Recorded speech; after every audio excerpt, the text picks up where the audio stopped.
بنات البلاد اللي عايشين في المغرب وباغيين يتزوجوا اوروبا ومستعدين يعني بغا تزوج لاوروبا.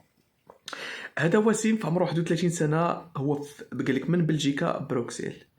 هو عازب عمرو تزوج وقال لك بغيتها بنت بلادي تكون في المغرب اي مدينه او حتى الا كانت في اوروبا مرحبا بها. هو عنده جنسيه بلجيكيه، الاصل ديالو من المغرب من مدينه تطوان.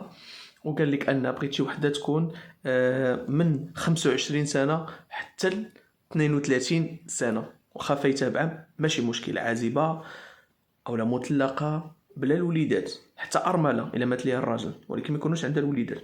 قال لك تكون بنت الناس، تكون طويله زوينه بيضه. قال لك تكون يعني اللي غتقدرني، وتكون اللي رومانسيه.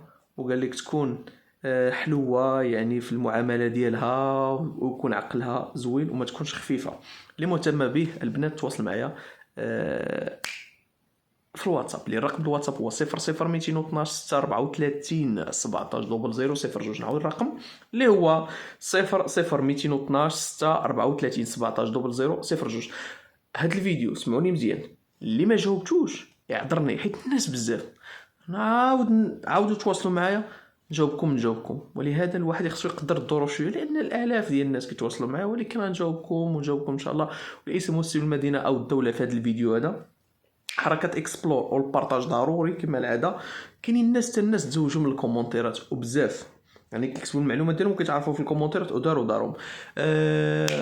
اذا احسن برنامج زواج مع شفيق غنطلع الناس.